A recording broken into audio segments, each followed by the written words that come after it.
Okay, today you join us in the Netherlands having a little look at SPS's wonderful array of vehicles, and I've come here with a lot of questions for Jan, mostly because there's some really high horsepower cars here that have done some really impressive things over and over again on the Nürburgring and many other tracks, and you're doing these cars at such a high level that are also somehow street legal. And there's a number of things I've noticed that are different to the way that we've done stuff, conversations we've had about technical stuff around tuning and boost pressures and things like that. So we're going to do a couple of questions about, let's make it simple, what is the best engine to start with from the NA and NB family if you want to make a 400 horsepower ring tool?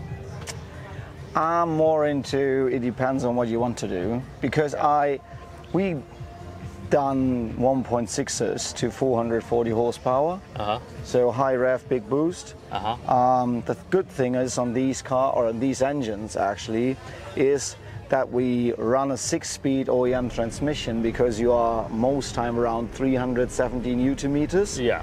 But when your head is done and it flows nice and you have high lift cams, you get the power up to the rev range. Yeah. So you see that actually runs like a motorcycle engine. Yeah. So the good thing is we will make a video with one car of us when it's back with the customer, where we will show what we mean, what revs like a motorcycle engine, because there's a 1.6 with a wide body and 275 AR1s, which is doing low sevens at the ring. Yeah. But it's always, and this is like my opinion on this, you just have to think what is the end goal of the car. Yeah. Because when I would go just for a ring car, I would probably choose I would choose a BP, because it's way more easy to make the power. VVT BP or yes. VVT BP? Okay, yes. So let's talk about that.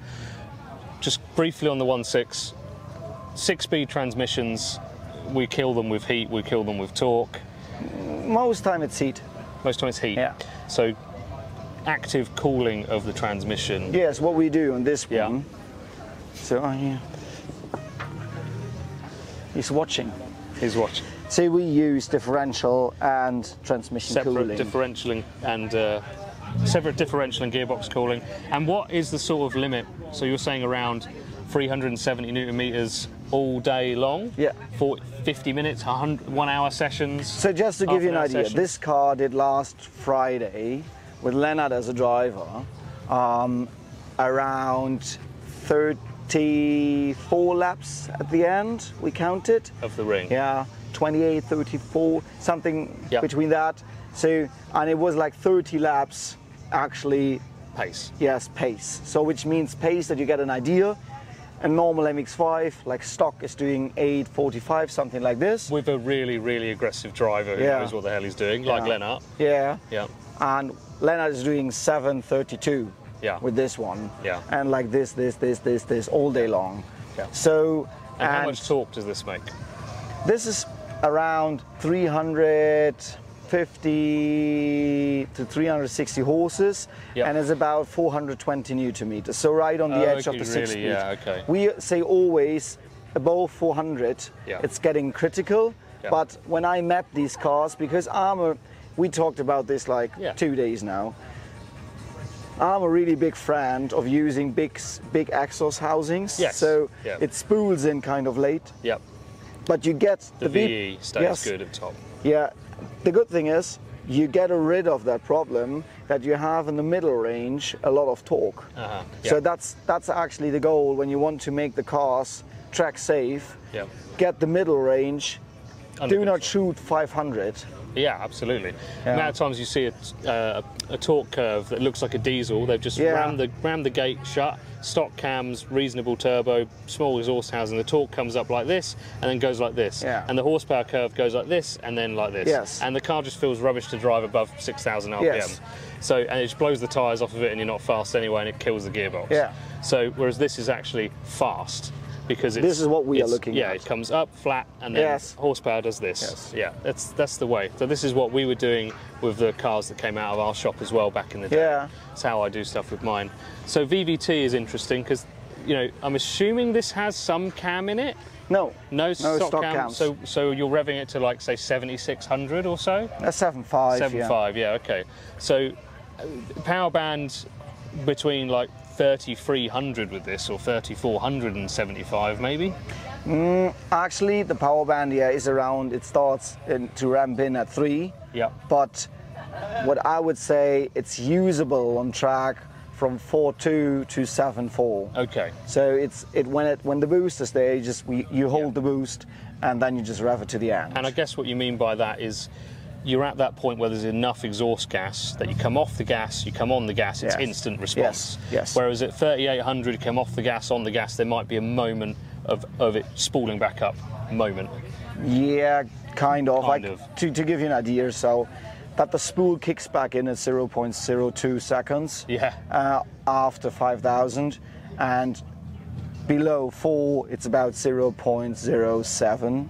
Okay. So yeah, it needs a moment, but it's a moment. Yeah, it's what we discussed before. I know non-guy who drives on track at 3,000 RPM and says, "Whoa, my car's spooling like crazy." I say, yeah, then probably you should change your hobby, because that's not racing. Yeah. Well, the issue is when people get gearing wrong for certain corners, or they don't want to spend much time at limiter, so then they change gears and hit things at the wrong time. That's how some people get unstuck, right? Yeah, but we do now long gearing in this one to shoot lower numbers, because this car is too short. And just to give you an idea, when you're in the wrong gear at the track and your rear end is too long, still you will not reach 3. Sure.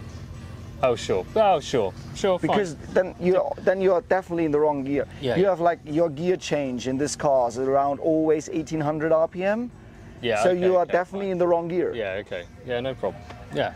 Well, for everyone watching who has lots or little track time, that gives you a bit of an idea, because people get really hung up on the concept of spool.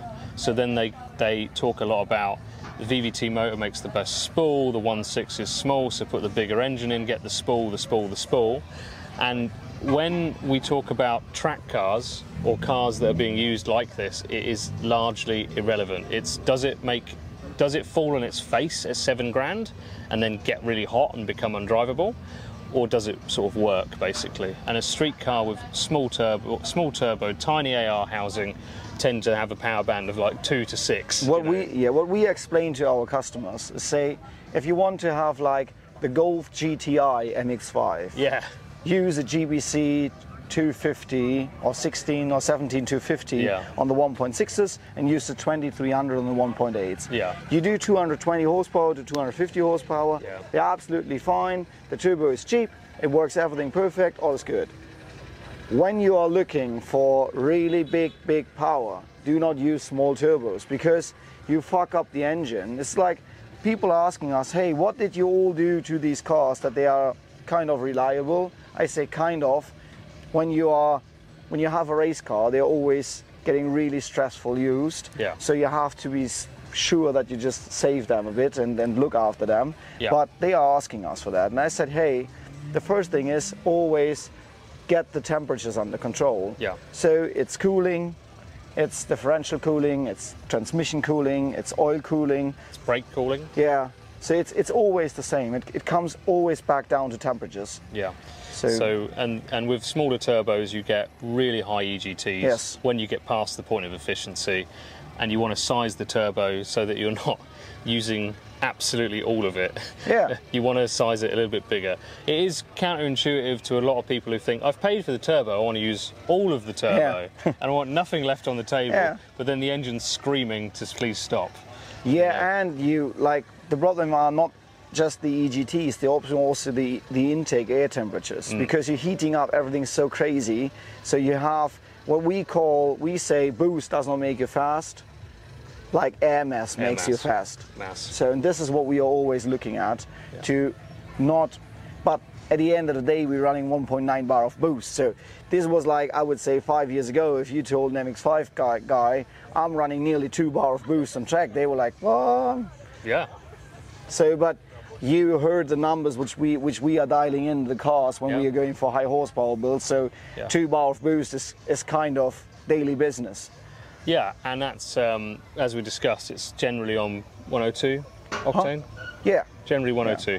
So, because generally 1.6, 1.7 bar is about as much as we've played with on pump fuel. Okay. On like the larger-ish turbos. They tend to stop making power in certain configurations for us. Yeah. No, but this is what I told you. If you go the point of beyond this point, oh yeah, you dial in again timing. So this is like an interesting point. You run like 2 bar of boost, and yeah, like there will be people, probably because you will probably share the video, so there will guys from America, they say no, it's impossible, you cannot run 2 bar of boost at 80 degrees of timing. I can tell you it's possible because this car is doing that on the ring. Yeah. So yeah, it's like always the cooling is the thing which you have to be aware of. Yeah. So chatting to Briggs Motorsport around his exploits with BP engines, a lot of the conversation has been around head lift, even with those big studs and things like that, and around there's a thought that the head has issues getting the heat out of the head. That's a conversation I had the other week. But you do something quite different to everyone else. You have a closed system, so heavily pressurized system, because if there is some sort of heating issue, it's probably due to cavitation of like water boiling at certain points, but it can't because it's under such high pressures with this way of doing it. So just to give you an idea, we run track temperatures at 108 degrees. Yeah. But this is fine because like an MX-5 ND or a Golf GTI, that's the same. Yeah. But it's pressurized in the system, and what we can find issues with caps prematurely pumping, which limits the pressure you can have. There's other issues with cooling that when you optimize it to this level, you'll then find. Stock VVT, stock throttle body? Yeah. Normally we would use one of our own, but you know we run out of stock. Car has to be finished for the track. Okay. We see the good thing or the bad thing on this ones, they like to make torque. Okay. So you have most time 30 Newton meters more on torque with this one. Yeah. When you're using the Diesel Works ones, which we will have a look to it on. There's a car which got it. You flatten out the torque curve, and you gain power at the top of the rev range. And this is actually what you want on a track car. So this might be why some people have said they've done a Skunk 2, for example, and they've then not seen any power gains because they're tuning it so aggressively with the torque. There's just you know, it makes less torque than that. Basically. So we did like back in the days, back-to-back conversions with the Diesel Works and with this one, and I can tell you, you use this one and your power curve normally looks like this. So you have like a really round curve and then it flattens out. You use the Diesel Works one and it looks like this. Okay. You flat out here, you lose middle power for sure, but you gain like 22. I think on the race cars it was like 50 horsepower. Really? Yeah. Right. But but we're talking, this is like really important, you know? You have not a 150 horsepower MX-5, drop in the intake and you have 50. Horsepower. We're talking about 500 horsepower, and then it gives you 50 horsepower. So that's an important part, you know. And that 50 horsepower is at 8,000 RPM. You know, it's up. It's not. You can't just bolt something on. It's part of the soup that makes it work. And this car is street legal as well. Yes, completely. Everything is in the papers. Cool, brilliant. So what we're learning is the 1.6 engine. I mean, with the conversation we had before about 1.6 engines, the BP and the B6 engines are crap. The heads don't flow properly. The BP is okay. BP is okay. Yeah, it's okay. You have to, when you go for ITB ways, you have to open up the ports. For sure. But you will see power. So we see about 230. Pretty easy. Or what? It's not pretty easy. You have to do lots of little things.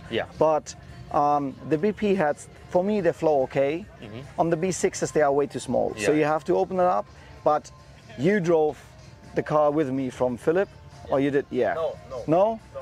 Yeah, like all the other guys in the company drove this car. This is really like, for me, a motorcycle engine. It's for me, and I'm really happy to make this video soon. This is like how should I explain? I think Lennart can do a pretty good explanation. He drove this car on track. So can you explain how Philip's car with the 1.6 and the big boost is driving? Is this for you the perfect engine? Yeah, I think the engine is pretty good. because you have not so much torque compared to the horsepower, and you can rev it really high. But personally, the 1.8 also drives really good. So I think it's driver preference. But you drove this one? Yeah. You drove Philip's car, Yeah. you drove your own one, and which car you also, I think Flo's car you did not drive. No, no.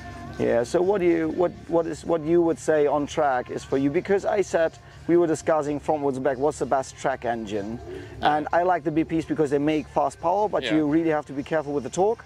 Yeah. But the 1.6 from Philip is like like a banger. Yeah, it's a banger, but I think on track I prefer this one. Okay. Yeah. It is what it is, sorry. Yeah. I mean, this is more 1.6 love than they normally get.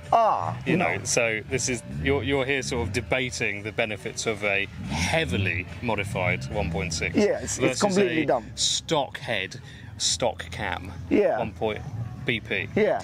So what we're saying is, the more money you spend, the more better it is. Not always. not always.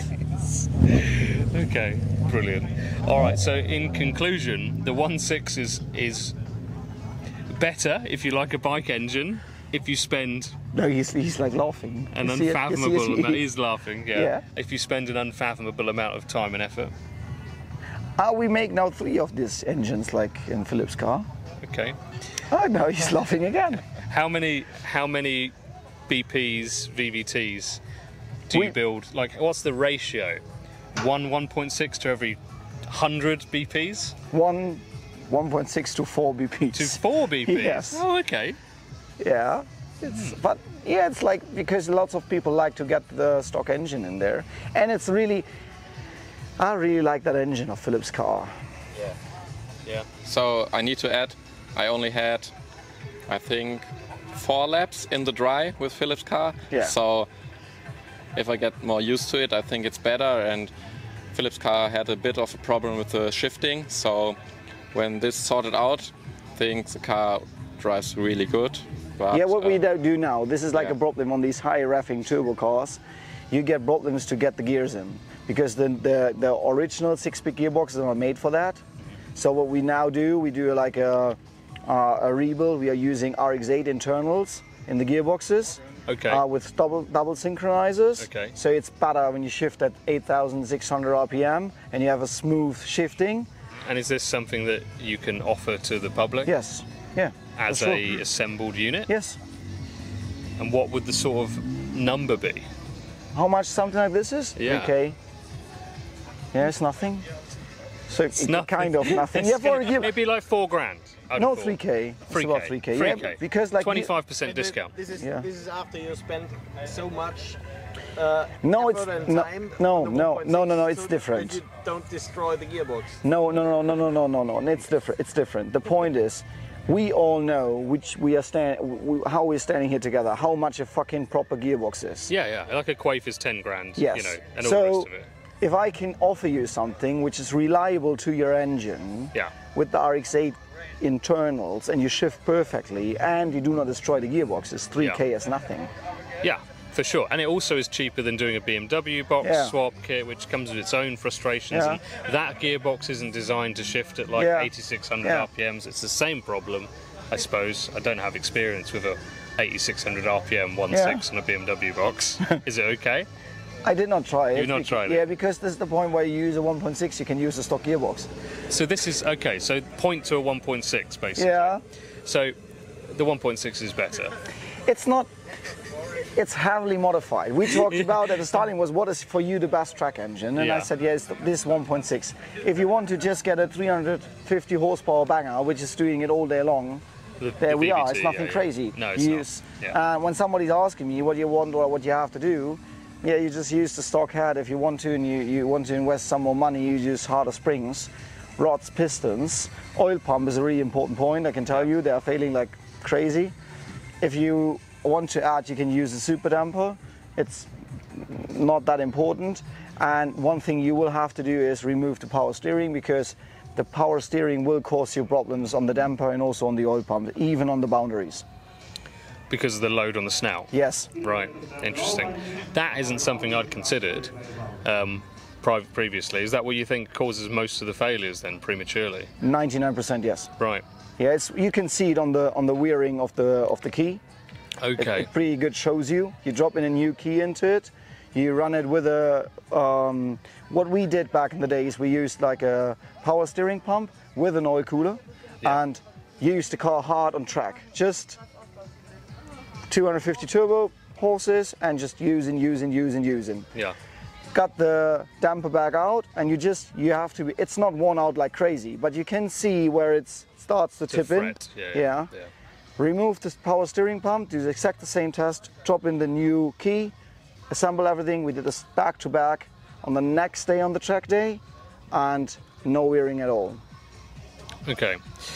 So there's a lot for everyone to keep. I mean, most people delete power steering anyway at that sort of power level because it will throw the belt and it will be a pain in the arse anyway. It depends on, you can make it that it's not throwing. Okay. So you will have overheating the fluid and. Yeah, like the biggest problem is overheating the fluid, but when you want not that it's, the problem is that on a certain amount of time you get so much torque or so much faster spool and faster going through the RPM range, it clicks in like this and it throws the belt. So the game change is actually you drop on the bottom here like you have like a AC condensate or like a AC, how's it called? Bracket. Yeah, and another bracket with a third roll, and you roll it like this. Oh, okay, so you get more belt wrap. Yes, and then it gets done. So you can do it. Yeah, fair enough.